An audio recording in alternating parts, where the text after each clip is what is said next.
Hoje o Trilheiros do Sauá está aqui fazendo mais um vídeo para vocês e a gente vai dar continuidade a um tema de um vídeo anterior nosso, que foi sobre o processo de regeneração na mata, e trouxemos um convidado, daqui a pouco a gente vai apresentar e vamos discutir sobre o papel da fauna nesse processo de regeneração. E alguns animais da mata vão entrar aí para a gente conversar um pouquinho mais. Quero falar das matas que estão virando pasto, dos bichos que estão correndo risco, dos rios que estão fedendo esgoto, da gente, ó minha gente, que desgosto. O convidado de hoje está aqui, é um dos novos coordenadores, né, do Trilheiros, e eu gostaria que você se apresentasse um pouquinho, falasse seu nome, onde você trabalha, com o que você trabalha. Obrigado, Kainan. Bom, eu sou o Lucas Paulucci, sou professor de Ecologia aqui da UFV, trabalho lá no prédio de Biologia. A gente tem um foco lá no nosso laboratório de estudar como os distúrbios antrópicos, né, causados por nós seres humanos, acabam afetando a biodiversidade, principalmente a fauna, e algumas funções e serviços ecossistêmicos que estão associados a essa fauna. E serviços ecossistêmicos, o que seria, assim? Bom, a gente tem uma parcela de funções ecossistêmicas que são um conjunto de processos, né, desempenhados pela fauna e também pela flora, que acabam ajudando a manutenção do ecossistema. Por exemplo, manutenção do clima, ciclagem de nutrientes, dispersão de sementes. Só que uma parcela dessas funções a gente chama de serviços ecossistêmicos, que são aqueles que beneficiam a gente, seres humanos, né? Nós seres humanos. Meio que são trabalhos que, né, os animais fazem e aí aquilo ali gera alguma coisa pra gente de alguma maneira. Assim. Exatamente. Por isso mesmo o nome, né? Serviço. Então, não só os animais, mas as plantas também. Entendi. Então, a própria regulação climática, né? A gente sabe, florestas atlânticas, que é onde a gente está, floresta amazônica, elas têm uma regulação do clima, né, de umidade, prover água, né, chuva. Então, isso são serviços que acabam beneficiando a gente. Então, é uma parcela dessas funções ecossistêmicas, que é o que a gente chama de serviço. Entendi. E aí, esses serviços ecossistêmicos, eles ajudam nesse processo de regeneração, assim, por parte dos animais e das plantas? Certamente. Uma parcela desses serviços, eles estão associados à recuperação de ambientes naturais, como é o caso aqui da mata, né? Então, a fauna, que é o principal foco lá do nosso grupo de pesquisa, tem um papel essencial nessa recuperação através de alguns desses serviços. A gente pode citar, por exemplo, que eu falei, a dispersão de sementes, que é desempenhada por alguns grupos, principalmente formigas, né? Então a gente tem dentre os invertebrados, né, que são aqueles animais que não possuem vértebras, como o próprio nome já diz, incluindo aí insetos, anelídeos, aracnídeos, né? Então uma parcela deles desempenha essa função que ajuda na recuperação natural da floresta, igual a gente viu aqui na mata da biologia. E um tempo atrás a gente estava até conversando e você falou que os cupins, né, também tem um processo muito importante em ambientes tropicais. É interessante você falar do cupim, eu comentei das formigas também, porque a maioria das pessoas, a gente acaba não lembrando muito dos invertebrados, né, dos insetos, justamente porque são pequenos, não são tão conspícuos, ou seja, não aparecem tanto igual os vertebrados, né, animais grandes. Só que acontece que os insetos, eles pesam mais de 20 vezes o tanto de todos os outros animais terrestres. Então tem muita coisa, né? Muito peso. Então, se a gente pensar, tem 20 vezes mais insetos terrestres do que outros animais. E dentre esses insetos, mais da metade do peso, né, da biomassa é composta por formigas e cupins. Então, só daí a gente já consegue imaginar a importância ecológica que esses organismos têm no sistema, né? Os cupins, por exemplo, Kainan, eles têm um papel essencial na decomposição de matéria orgânica. Então, em ambientes temperados, que é diferente do nosso aqui na Europa, por exemplo, a gente tem lá os micro-organismos que são muito importantes para a decomposição. Aqui tem também, só que os cupins, até pela abundância deles, têm um papel excepcionalmente grande nesse processo de decomposição. E isso é devido ao fato de que eles têm uma associação mutualística com vários micro-organismos, por exemplo, fungos, bactérias. Isso faz com que esses cupins consigam digerir celulose. Então eles decompõem a matéria, fazem uma ciclagem no solo, então isso ajuda também uma função, um serviço que ajuda na recuperação. A gente tem mais nutrientes, eles cavam o solo, né, para fazer ninhos, galerias, isso ajuda a aerar, é um processo de bioturbação. Então tudo isso acaba contribuindo, um papel ecológico muito grande, acaba contribuindo para essa regeneração natural também. Entendi.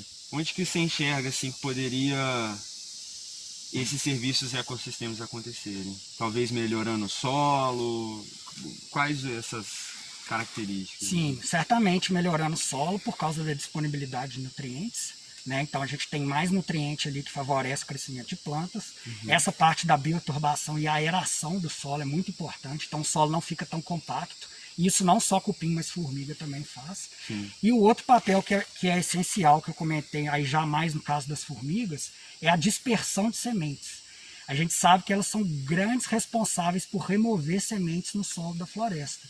E por que isso ajuda a regeneração?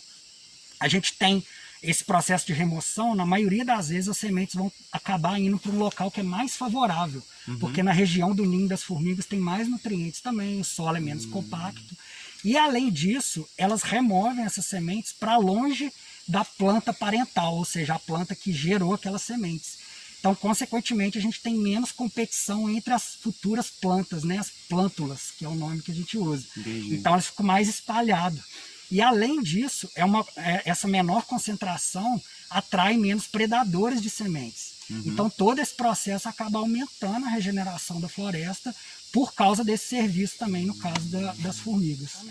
E uma coisa relacionada com isso é que muitas vezes a gente pensa que as formigas são ruins, né? A formiga corta meu jardim, corta minhas flores. Mas isso, na verdade, é a minoria das espécies.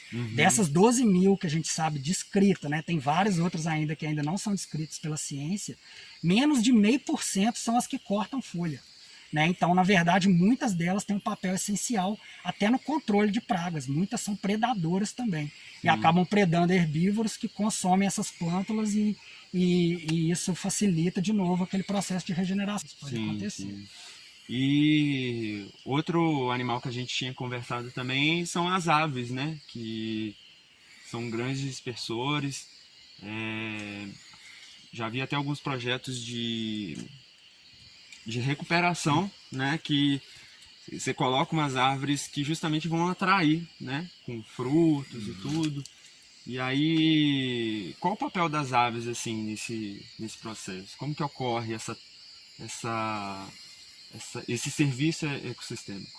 Sim, é essencial o papel das aves também. É um outro grande grupo de dispersor, apesar de não ser tão abundante como as formigas, né? Igual a gente já falou. Mas realmente esses projetos de recuperação, não só frutos, mas às vezes puleiros também para as aves usarem, né? Que é muito importante. Agora tem dois principais papéis aí das aves, que são a dispersão, né? Como você já disse, e inclusive o papel delas é um pouco diferente, porque elas acabam dispersando por distâncias maiores do que as formigas, justamente porque voam. Então a gente já tem um papel diferenciado aí, um serviço diferenciado, que é essa distância maior de dispersão. E um outro papel essencial das aves, que as formigas fazem também para a recuperação natural, é essa predação de insetos herbívoros. Então várias aves, aí no caso já são as insetívoras, né, que são as que consomem insetos, né, elas acabam consumindo insetos que são herbívoros e atrapalham, né, esse processo ecossistêmico. Isso até me vem à mente a importância de ter um ambiente muito diverso, né? Porque se fica poucas espécies, né? Igual no nosso caso, que são ambientes muito ricos, muitas espécies de plantas, de animais, de fungos, por aí vai. A gente perde, né, essas relações que acabam impedindo, né, esse processo de regeneração. Certamente. E como eu disse, por exemplo, eles têm papéis complementares, né? Então não é que se a gente perder, tem vários outros organismos que participam dessa dispersão, por exemplo, alguns pequenos mamíferos, né, e médios também. Já tem alguns outros estudos que a gente fez na Amazônia com antas, que são mamíferos grandes, que também tem um papel diferenciado, é importantíssimo, mas cada um são papéis complementares. Então, por exemplo, no caso das antas, lá na Amazônia, elas dispersam sementes grandes por distâncias muito grandes. Então, se a gente perde algum bicho desse, é difícil outros grupos fazer esse papel no lugar dele, né? Então, a mesma coisa aqui. A gente tem esses grupos que fazem papéis complementares, que são essenciais, não só na regeneração, foi o exemplo que a gente está usando aqui, mas vários outros processos ecossistêmicos, né? Regulação climática, atualmente com essas mudanças climáticas, né? Disponibilidade de chuva, são alguns exemplos. Produção de alimento, né? São alguns exemplos interessantes. A gente agradece bastante, foi bastante informação, né, aqui hoje.